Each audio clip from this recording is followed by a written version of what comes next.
Your last 3 relationships had a different face, but the same ending. You meet someone new, they feel different this time. They text back fast. They're kind in the beginning. They say things the last one never said. And then, 3 months in, you're sitting on your bathroom floor at midnight, thinking, wait, why does this feel exactly like last time? Same ache, same silence after an argument, same feeling of trying just a little too hard to be loved. If that's ever happened to you, I want you to hear this clearly. You are not bad at choosing people. You are not addicted to chaos. You are not broken. Something much quieter is going on. And once you see it, you'll never look at your relationships the same way again. Let's talk about why we keep attracting the same type of partner. Think about your last 2 or 3 relationships, or even the people you've been drawn to but never officially dated. Different faces, different jobs, different cities maybe. But if you're honest, the feeling was the same. Maybe it's the partner who's warm until you need them, and then suddenly unavailable. Maybe it's the one who makes you feel like you have to earn basic kindness. Or maybe it's the one who's exciting, but never quite emotionally there. So you spend the relationship reaching for someone who keeps stepping back, just enough to stay out of reach. You probably told yourself, I just have bad luck, or I keep meeting the wrong people. But here's the uncomfortable, oddly comforting truth. It's not luck. It's a pattern. And patterns are never random. They're trying to tell you something. This matters more than people realize, because relationship patterns aren't just about romance. They're about how safe you feel being loved. They shape your self-worth, your anxiety levels, even your physical health over time. Because chronic relational stress doesn't stay in your relationship. It follows you into your sleep, your focus at work, and your sense of who you are. And most people spend years blaming the person. I just keep meeting narcissists. I have terrible taste, without ever asking the deeper question. Why does this particular dynamic keep feeling familiar to me? Because familiar isn't the same as good. Familiar is just known. So here's the psychology behind it, in plain language. When you were small, you learned how love works by watching the people who raised you.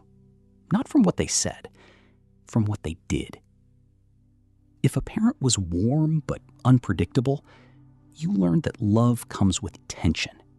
And you got really good at reading moods, walking on eggshells, earning affection.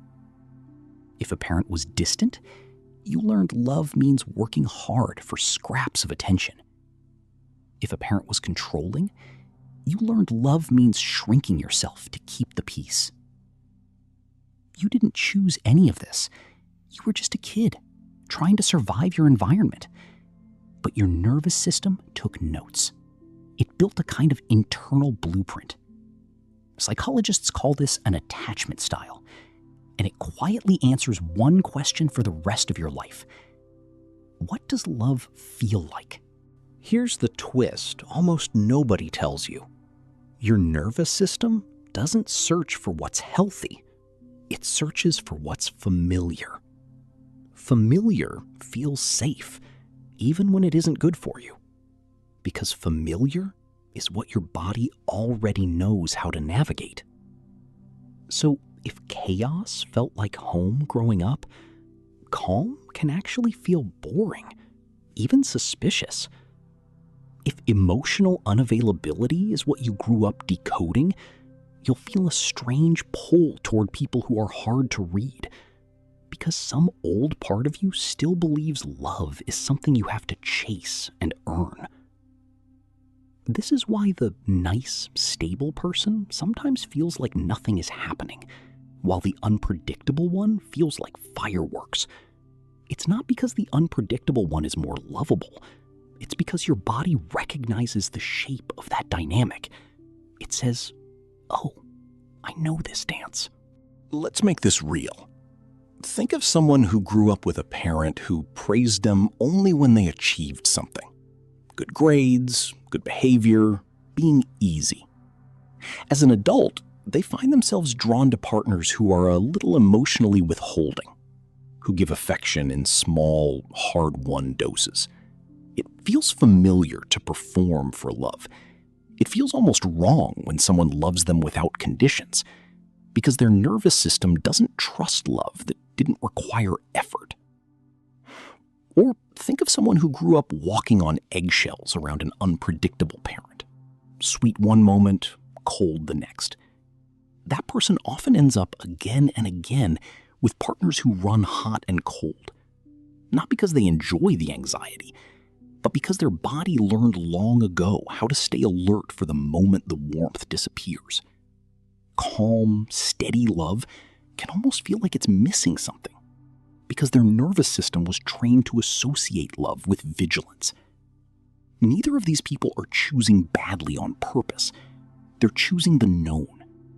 The map they were handed as children is the only map they have, until they start drawing a new one.